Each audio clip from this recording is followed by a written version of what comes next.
World War III is upon us. It has been unfolding in slow motion for years.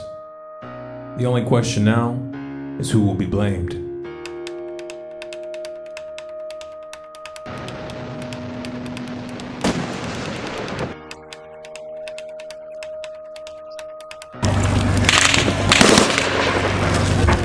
Humans tend to view each stage of history in isolation.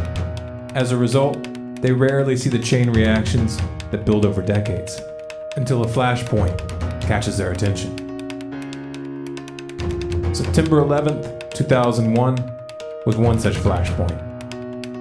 You could make the case that this is where it all began, and there's some truth in that, but it's also an oversimplification. I mean, let's remember here, the people we are fighting today, we funded 20 years ago. U.S. National Security Advisor Brzezinski flew to Pakistan to set about rallying resistance. He wanted to arm the Mujahideen without revealing America's role. On the Afghan border near the Khyber Pass, he urged the soldiers of God to redouble their efforts. We know of their deep belief in God, and we are confident that their struggle will succeed. That land over there is yours. You'll go back to it one day because your fight will prevail and you'll have your homes, your mosques back again because your cause is right and God is on your side. Of course, we all know the Dancing with the Stars version of the story. The US backed the Mujahideen in response to the Soviet invasion in December 1979. You might want to run that version by Robert Gates, director of the CIA under Ronald Reagan and George Bush Sr., Secretary of Defense under George W. Bush and Barack Obama, long-standing member of the CFR. Because in his memoir entitled From the Shadows, he revealed that the US actually began the covert operation 6 months prior with the express intent of drawing in the Soviets. Oops. And guess what? They still haven't learned their lesson. Speaking of Al-Qaeda, if you do a Google search for jet fuel maximum burning temperature, you'll find an article from popularmechanics.com informing you that under ideal conditions, jet fuel tops out at 1,500 degrees Fahrenheit, and that steel melts at 2,750 degrees. They go on to explain how this isn't a problem because, quote, for the towers to collapse, their steel frames didn't need to melt. Trouble is, the steel did melt. See, molten steel running down the channel rails, like you're in a foundry. Like a volcano. It's this fused element of steel, molten steel and concrete and all of these things all fused by the heat into one single element. And almost like a chunk of lava from Kilauea or Iceland, where they're very sharp but breakable shards on the end here. I mean, these things are burning. At one point, I think they were about 2,800 degrees. Underground, it was still so hot that molten metal dripped down the sides of a wall from Building 6. There were fires of 2,000 degrees Fahrenheit below the ground. And all of a sudden, he comes out of this little tunnel screaming, "Wait till you see what I found." And he pulls in ministers and officials, and there, this cross is fully extended, melted together with the intense heat. The two beams were never initially part of the same structure. Heat literally melted them together. And the piece of metal that's draped over was molten metal that had literally fallen over one of the arms. Of course, little details like the laws of physics never got in the way of a good story. Oh, by the way, did you ever find anyone who could credibly explain how a third building, World Trade Center Building 7, fell straight down at 5:21 p.m. that day, though it was not hit by a plane? And did they ever explain how the BBC reported this event 26 minutes before it actually happened? Now, more on the latest building collapse in New York. You might have heard a few moments ago I was talking about the Salomon Brothers building collapsing, and indeed it has. Apparently that's only a few hundred yards away from where the World Trade Center towers were, and it seems that this was not a result of a new attack. It was because the building had been weakened during this morning's attacks. We'll probably find out more now about that from our correspondent, Jane Stanley. Jane, what more can you tell us about the Salomon Brothers building and its collapse? Well, only really what you already know. Details are very, very sketchy. There's almost a sense downtown in New York, behind me, down by the World Trade Centers, of just an area completely closed off as the rescue workers try to do their job. But this isn't the first building that has suffered as a result. We know that part of the Marriott Hotel next to the World Trade Center also collapsed as a result of this huge amount of falling debris from 110 floors of the two twin towers of the World Trade Center. As you can see behind me, the Trade Center appears to be still burning. We see these huge clouds of smoke and ash, and we know that behind that there's an empty piece of what was a very familiar New York skyline, a symbol of the financial prosperity of this city. Oh, I know what you're thinking. Maybe it was green screen and shoddy editing, and we can't confirm the actual time from that clip. Or can we? Turns out there was a second clip that did show the time, 21:54. Intense and long term.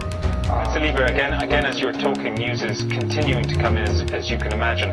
We're now being told that yet another enormous building in New York has collapsed. It is the 47-story Salomon Brothers building, which was situated very close to the World Trade Center, right there in this financial capital. 21:54. That's 9:54 in England, 4:54 Eastern. 26 minutes before the building actually fell. But I digress.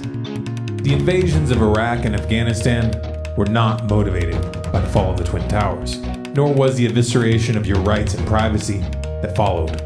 To say that 9/11 was a pretext would be putting it lightly. About 10 days after 9/11, I went through the Pentagon and I saw Secretary Rumsfeld and Deputy Secretary Wolfowitz. I went downstairs just to say hello to some of the people on the Joint Staff who used to work for me, and one of the generals called me and he said, "Sir, you gotta come in and talk to me a second." I said, "Well, you're too busy." He said, No. He says, "We've made the decision. We're going to war with Iraq." This was on or about the 20th of September. I said, "We're going to war with Iraq. Why?" He said, "I don't know." He said, "I guess they don't know what else to do." So I said, "Well, did they find some information connecting Saddam to Al-Qaeda?" He said, No. He says, "There's nothing new that way. They've just made the decision to go to war with Iraq." He said, "I guess it's like we don't know what to do about terrorists, but we got a good military and we can take down governments." And he said, "I guess if the only tool you have is a hammer, every problem has to look like a nail." So I came back to see him a few weeks later, and by that time we were bombing in Afghanistan. I said, "Are we still going to war with Iraq?" And he said, "Oh, it's worse than that." He said, he reached over on his desk, he picked up a piece of paper, he said, I just got this down from upstairs, meaning the Secretary of Defense office today, and he said, "This is a memo that describes how we're going to take out 7 countries in 5 years, starting with Iraq and then Syria, Lebanon, Libya, Somalia, Sudan, and finishing off Iran."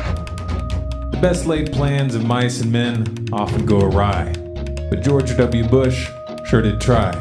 Iraq and Afghanistan became quagmires, just like Cheney predicted. Do you think that the U.S.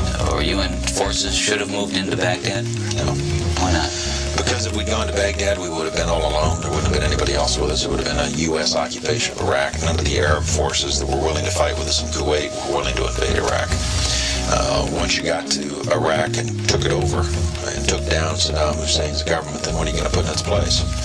That's a very volatile part of the world, and if you take down the central government in Iraq, you can easily end up seeing pieces of Iraq fly off. Part of it the Syrians would like to have to the west. Part of eastern Iraq, the Iranians would like to claim, fought over for 8 years. In the north, you've got the Kurds, and if the Kurds spin loose and join with the Kurds in Turkey, then you threaten the territorial integrity of Turkey. It's a quagmire if you go that far and try to take down Iraq. Obama picked up where Bush and Cheney left off by toppling Libya and funding extremists in Syria, the precursors of ISIS. They knew the weapons were ending up in the hands of jihadists since at least 2012. They knew what would come next. A Department of Defense document from 2012 shows that the US government was aware that these fighters intended to form a caliphate, and that this conflict would likely lead to a proxy war with Russia and China. The Middle East was being balkanized, every pocket of resistance broken up into bite-sized chunks. But it was taking too long. So Saudi Arabia invaded Yemen, and Israel did their part by repeatedly bombing the Syrian army. In 2013, when the US-backed rebels in Syria got caught using sarin gas against civilians, and the Western narrative fell apart, Russia became a diplomatic thorn in Washington's side. So like a true gambler that doesn't know when to walk away, Obama doubled down by backing a coup in Ukraine, installing a puppet government with extensive ties to the US State Department, bankrolling their ethnic cleansing campaign in the East, and blaming the entire mess on Vladimir Putin. Russian aggression, Russian aggression, Russian aggression. Because reducing Iraq, Afghanistan, Libya, and Syria to rubble is about spreading democracy. But accepting the results of a peaceful referendum in Crimea, well, that's just beyond the pale. The war on the Ukrainian front continued through 2014 and into 2015. Somewhere along the way, preparations for an open conflict between the US, Russia, and China were normalized and brought from the shadows. Open threats were leveled in full view. Coverage was predictably one-sided. We've been through this before. Weapons of mass destruction, human rights violations, Russian aggression. New excuses, same goal. If you want to start a war, the unwashed masses must be convinced to send their brothers, sons, and fathers to die on the front lines. The specter of an external enemy must be etched into their collective mind through trauma, exaggeration, and repetition. History must be whitewashed, twisted, and cherry-picked down to a politicized nursery rhyme. At no point should the real motives or consequences of such an endeavor be discussed. It stands to reason that if we want to stop a war, we must reverse this pattern. Let's start with a realistic look at the consequences. The United States and Russia alone possess a total of over 15,000 nuclear warheads, each of which are 10 to 30 times more powerful than those that the US used against Japan and Hiroshima and Nagasaki. During the Soviet era, it was understood that a hot war between these two countries would inevitably lead to the use of these weapons, and would therefore be an act of mass suicide. A nuclear conflict between just these two countries, using only the weapons which are slated to be active after the implementation of the START Treaty in 2018, would release over 150 million tons of debris into the atmosphere. This debris would block out the sun, dropping global temperatures between 8 and 30 degrees centigrade. Agriculture would become impossible. Mass extinctions would follow, and our species would not likely be exempt. This is a mild description. We're not even touching upon the direct consequences of the blast, firestorms, and radiation poisoning, or the secondary deaths caused by exposure and disease. In this context, you might be inclined to believe that the use of these weapons would be completely off the table, that every effort would be made to reduce stockpiles, and that no new bombs would be built. Unfortunately, this is not the case. In recent years, US strategists have begun to promote the idea of limited nuclear warfare, which would be made possible by tactical nukes. The idea being that smaller weapons are more effective because they're actually usable. This isn't just talk. Under Obama, the US military developed the most expensive and most dangerous nuclear weapon ever, the B-6112. The B-6112 is a guided nuclear missile, the first of its kind, and its yield can be dialed down electronically for the desired effect. This capability has been promoted by the CFR as a means of preemptively destroying China's hardened missile silos. Apparently, the Obama administration took these recommendations to heart, because Section 1063 of the NDAA of 2013 directed the U.S. Strategic Command to prepare a report assessing the capability of the U.S. military to destroy a network of tunnels in China and, quote, the known hardened and deeply buried sites of foreign nations, with conventional and/or nuclear forces. While Russia wasn't mentioned directly here, it should be clear that they're on that list. Those promoting this new stance claim that this is merely a new form of deterrence. But this line of argumentation, even if it were sincere, is fatally flawed.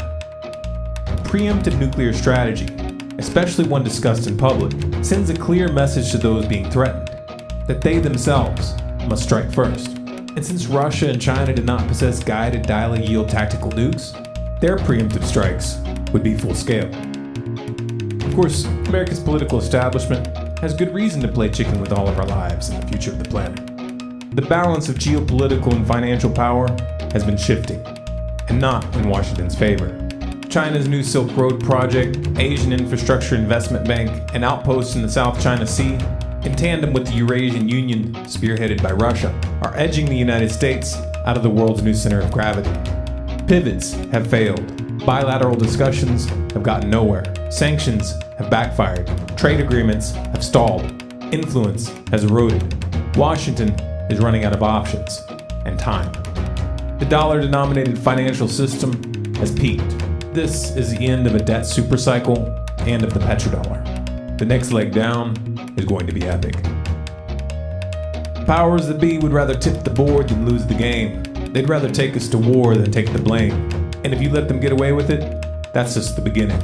I said there's a crisis of global governance, but there's not a crisis that's actually impacting the key actors in these countries that brings them to the level of creating a common narrative.